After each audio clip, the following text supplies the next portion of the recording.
Hey all, welcome to the day one of our 100 days of RTL design and verification. If you can't think in terms of logic gates and signals, you can't design digital hardware. It's that simple. If you are only written software codes before, your brain is about to shift gears now. Hardware design is completely a different world. A Verilog is language which is used to describe the hardware. So today we will start with core principles you need before writing a first line of RTL code. So we need to understand what RTL really represents. RTL stands for Register Transfer Level.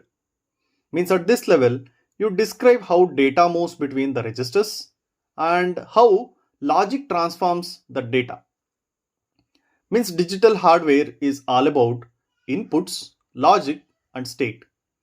Inputs in the sense the signals which are coming in, logic in the sense the combinational part doing the calculations, and state in the sense the sequential part storing those values.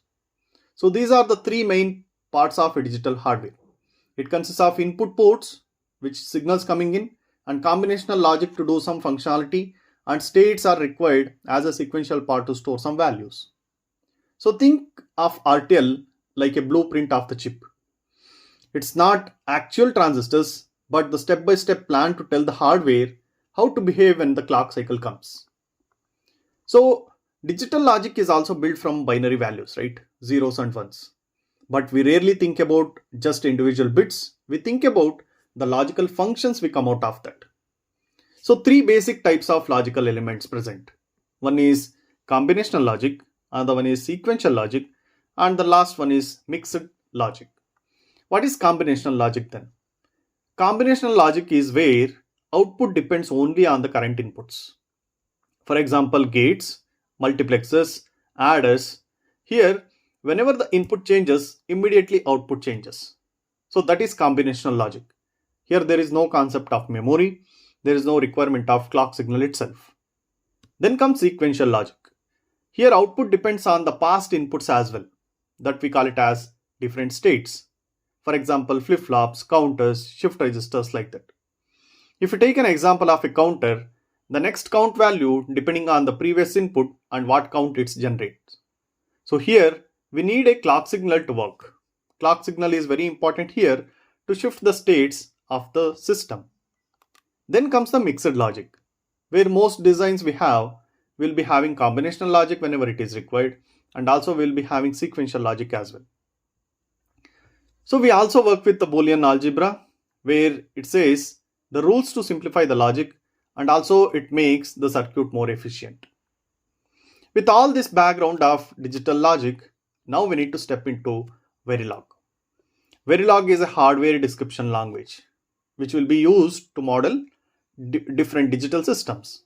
From simple logic gates to complete CPUs, we can use Verilog as a HDL to model them. Verilog describes the hardware behavior and its structure, which can then be synthesized into real gates and flip-flops on an FPGA or a SIC. So Verilog will be used in two main ways. One is for design and the one is for verification. So design in the sense that is RTL, which describes how hardware should function. For verification, we will be creating the test benches to ensure the design works as we expected. So then RTL stands for Register Transfer Level. So at this level, we'll be having registers to hold its states, that is flip-flops. And as I said, combinational logic requires to process the signals coming in, that is inputs, and it will produce some outputs. And data transfer happens between the registers via logic on each clock edge, that is data transfer. And here we use combinational and sequential logic. So if you take a simple building block of a digital design, here is the example of an AND gate. How we are going to model AND gate in Verilog. Module is the keyword we are going to use, and we'll be end up with an end module for any RTL code. Module and end module constitutes a digital block, and it has a module name. And after the module name, you can specify the ports it has, means input and output ports available. So A, B are the input ports here for an AND gate, and Y is an output port. And to write a logic to perform AND gate, here we are using Y is equal to A %B. So this symbol indicates a AND gate functionality, and we'll be using this assign keyword as a part of the Verilog code. Because of that, the data flow happens from A and B towards Y.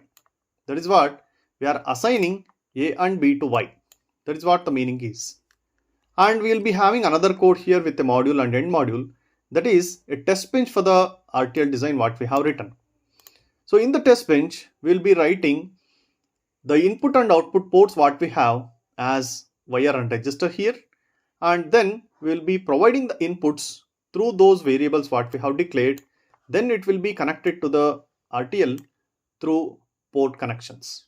So here you need to understand carefully. This test bench provides inputs, and what are all the inputs we have provided that need to be mapped to the RTL code. So to do that, we have an instantiation of our design code here. We are writing the name of the code, name of the module, and then UUT is the instance name. And then we are mapping all the internal variables of our module to the RTL code what we have as ports. You can say .A corresponds to the RTL code port, that is input A port, which is connected to the internal variable that is A. And then .B of the RTL code corresponds to B, which is internal variable here. Similarly, .Y corresponds to Y, which is there internally in the test bench. So whenever we provide A, B values like this, it will directly assign to the ports of the DUT. And we are expecting Y should be come out of the DUT as an output, and it will be available over here. And to provide the inputs from the test bench, we will be using initial block or always block. It should consist of a begin end kind of code. In between, we will be writing set of lines where it will execute one after the other. You can see here $display is a construct available in Verilog to display this string in a console or in a log file. So whenever the simulation runs, this $display start giving us the information that AB with Y. And we have some assignments here. A is equal to 0 and B is equal to 0. So with this delay, this display statement will execute. So this display statement will fetch the values from these three variables and put it over here as a string. Similarly, we have 4 set of such values. Since AB are 2 single bit variables, we have 4 such combinations of values like 0, 0, 0, 1, 1, 0, 1, 1. To check all the different combination functionality, we are providing these kind of inputs with some delays in between them. This is a kind of test bench we have written to check this DUT functionality. Then if you see the output log, it looks like this.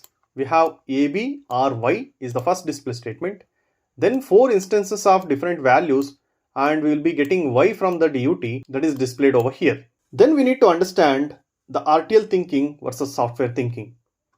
Here is where the new engineers get stuck. Hardware thinking is different from software thinking actually. In software, it runs instructions sequentially in time, one after the other. But hardware executes everything in parallel. Some part of the codes might be in sequential. If you tell Verilog to add 2 numbers and multiply another pair, that will happen in the same time in the hardware. When designing the hardware, we need to think about the parallelism, means multiple blocks operate at the same time. We need to think about the timing. Operations are synchronized with respect to the clock or not synchronized. And also we need to think about the resources. You were creating real flip-flops, or you are creating gates, or you will be inserting multiplexers. So that's why before writing the RTL code, design engineer has to think about what hardware it is going to provide at the time of synthesis. So hardware has timing constraints as well. We need to understand what happens at every clock edge. Where does the data come from? Is there enough time we have for logic to settle before the next clock edge? This mindset shift is what I call RTL thinking. You picture the design as a set of interconnected blocks and with signals flowing continuously. A very simple sequential circuit code we have here, that is designing a 2-bit counter. 2-bit counter in the sense we have 2-bit representation of the output, that is 0 to 3. 0, 0, 0, 1, 1, 0, 1, 1 is the count we can expect. So let's take 2-bit counter example. Here the inputs are clock and reset, and the logic what we require is that we should increment the count by 1 each clock. And we require different states to store the current count in flip-flops. So in RTL terms, it is like, for every rising edge of the clock, check if reset is high or not. If it is high, load the resistors with 0, that is count is equal to 0. Else, counter will take increment, that is counter is equal to count plus 1. In this simple example, both sequential logic and combinational logic is shown. The sequential logic is that flip-flop holds the count, and combinational logic is that it will add 1 to it when the count need to be incremented. And when we code this in Verilog, it will directly map to the actual hardware using flip-flops and gates. Here is the code. Module counter 2-bit. It has 2 input ports. So input clock and input reset. Output is 1:0 count. Why? Because we are designing a 2-bit counter. Then comes the always block here. In designing sequential circuits, we predominantly use always blocks. Always at the rate, pause edge of clock, begin, if reset, count is equal to 0, else count is equal to count plus 1. Means if reset is high, the counter value will be reset the state to 0, else it will take a count from plus 1. End module. This is the simple sequential logic code we have for a counter functionality. To verify this, we need to write a test bench. So as I said, so counter will be having different states starting from 0, 0, 0, 1, 1, 0, 1, 1. Then it will roll back to 0. And also it will be dependent on the reset as well as the clock signal. That's why first we need to generate the clock, and then we need to provide the different set of input values. So the different set of input values may be here. One is continuously generating clock. The other one is reset assertion and deassertion. That we need to take care in this manner. First we need to provide reset high. Then for certain amount of time we need to keep it. Then we can release that reset, and we are allowing the design to count the values by executing count plus 1. So this counts up to the maximum value. Then it will roll back to the initial value. This is how we are going to verify the counter, whether it will counting properly. It will reach its maximum count and resetting back. So then what is the RTL flow here from idea to code then? Whenever you start a design, you need to understand the requirement. What is the function? Then you need to draw the block diagram. What logic blocks and registers are needed. Then you need to decide clocking. How many clocks are required, whether the reset is synchronous or asynchronous reset. Then write the RTL code. We need to use synthesizable Verilog constructs here. And for verification, you can write a simple test bench using Verilog to test its functionality there itself. Then you can write a SystemVerilog or UVM test bench to verify the corner cases, and in detail verification will be done over there. Then why this matters for verification, whether these design concepts are required? Yes, if you want to be a verification engineer, you must understand how the design is built. Why? Because you can predict where actually the bugs occur, and you can write meaningful test cases. You can debug the waveforms faster. You can speak in the same language as designers think. A verification engineer who understands the RTL design is far more effective than one who just knows SystemVerilog or UVM syntax. So today was about building the metal model of RTL design. In the next session, we will take our first step to write a Verilog code and start with the basic building blocks, and let's understand more about the syntax. So get ready to turn these concepts into a actual hardware code. So in day 2, we will go deeper into Verilog syntaxes, data types and operations, so we can start writing our own RTL designs from there onwards. Thank you.